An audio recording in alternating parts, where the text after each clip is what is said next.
नमस्ते दोस्तों। मई 2026 के करंट अफेयर्स के इस बेहद खास विश्लेषण में आपका स्वागत है। देखिए, प्रतियोगी परीक्षाओं की तैयारी करना ना किसी गहरे समंदर को पार करने जैसा है, जहां हर दिन कुछ नया जुड़ जाता है। लेकिन टेंशन बिल्कुल मत लीजिए।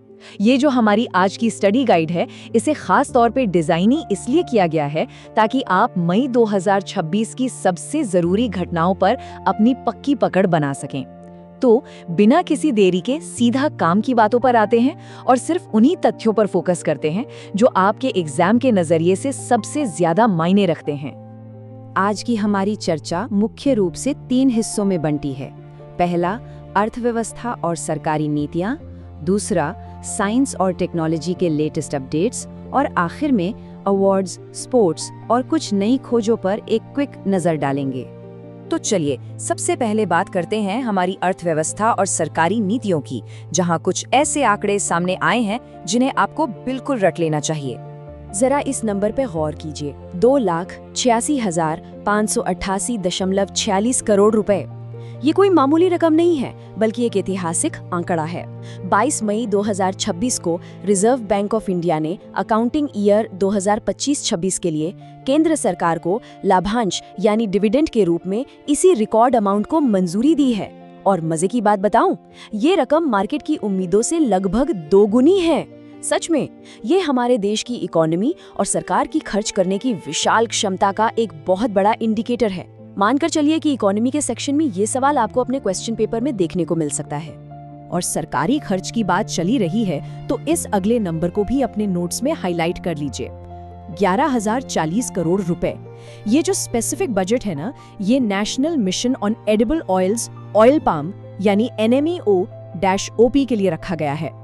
आपके लिए याद रखने वाली सबसे जरूरी बात यह है कि केंद्र सरकार की ये योजना साल 2021 में शुरू की गई थी। इसका सीधा सा मकसद है भारत में खाद्य तेल या एडिबल ऑयल के प्रोडक्शन को बढ़ाना और हमें इस मामले में आत्मनिर्भर बनाना। एग्जाम के नजरिए से आपको इस योजना की शुरुआत का साल और इसका टोटल बजट दोनों एकदम टिप्स पर होने चाहिए। अब थोड़ा ऑटो सेक्टर की तरफ मुड़ते हैं। भारत में कॉर्पोरेट एवरेज फ्यूल एफिशिएंसी यानी कैफे 3 नॉर्म्स का जो तीसरा चरण है, उसकी डेट्स एकदम फिक्स हो गई हैं। ये 1 अप्रैल 2027 से लागू होगा और 31 मार्च 2032 तक चलेगा। ब्यूरो ने जो ये नए मानक तय किया है ना, ये सीधे तौर पर हमारे ऑटो कंपोनेंट सेक्टर का भविष्य तय करेंगे। अगर हम पर्यावरण और अर्थव्यवस्था दोनों के चश्मे से देखें तो ये एक बहुत बड़ा पॉलिसी चेंज है। इसलिए मेरी सलाह है कि इन दोनों सटीक तारीखों को आप अच्छे से याद कर लें। पॉलिसी से ही जुड़ी एक बहुत ही शानदार सांस्कृतिक पहल भी सामने आई है। उड़ीसा के हथकरघा, वस्त्र और हस्तशिल्प विभाग ने गंजम जिले की जो असली बोमकई बुनाई परंपरा है, उसे फिर से जिंदा करने के लिए एक खास मुहिम शुरू की है।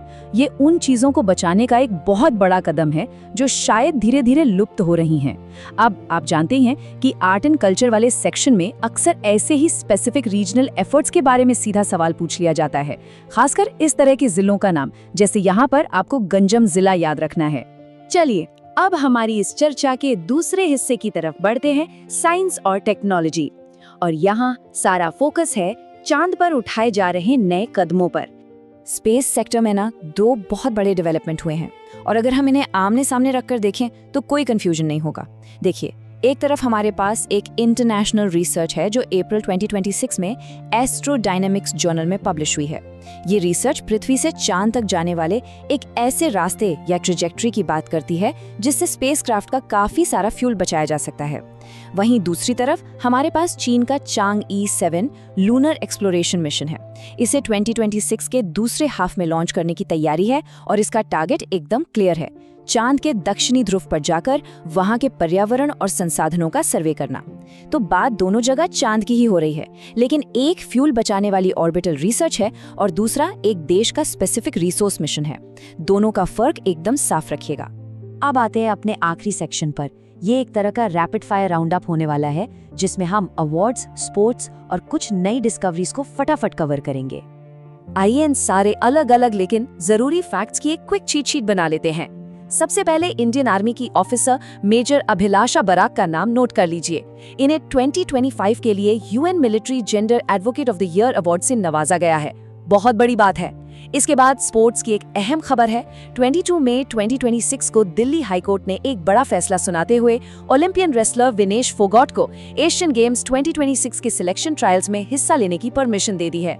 थोड़ा और आगे बढ़ें तो राज्यसभा मेंबर राघव चड्ढा को 23 मई 2026 को राज्यसभा की याचिका समिति यानी पिटिशंस कमेटी का चेयरमैन अपॉइंट किया गया है। और आखिर में हिस्ट्री लवर्स के लिए एक जबरदस्त पुरातात्विक खोज सामने आई है। झारखंड के हजारीबाग जिले में मोहाने नदी बेसिन के पास एक 3200 ईयर्स पुरानी सेटलमेंट या बस्ती के सबूत मिले हैं। तो आज के इस एनालिसिस को खत्म करने से पहले एक बहुत ही दिलचस्प सवाल मैं आपके सामने रखना चाहता हूँ। जरा सोचिए, इकोनॉमी के रिकॉर्ड ब्रेक आंकड़े, गाड़ियों के एमिशन के नए रूल्स, 3200 साल पुरानी बस्तियों की खोज और स्पेस में फ्यूल बचाने वाले नए रास्ते, ये सब एक ही समय में हो रहा है। तो एक सीरियस एस्पिरेंट होने के नाते क्या आपने सोचा है कि ये सारे अलग अलग डेवलपमेंट्स मिलकर 2026 और 27 में दुनिया की तस्वीर को कैसे बदलने वाले हैं? देखिए, एग्जाम के लिए सिर्फ फैक्ट्स रट लेना काफी नहीं है। जब आप इनके बीच के कनेक्शन को समझने लगते हैं ना, असली तैयारी तभी होती है। इस सवाल पर जरूर सोचिएगा, क्योंकि यही एनालिटिकल सोच आपको दूसरों से आगे रखेगी। इसी के साथ हम आज की ये चर्चा यहीं रोकते हैं। अपना रिवीजन करते रहिए और हमेशा आगे बढ़ते रहिए।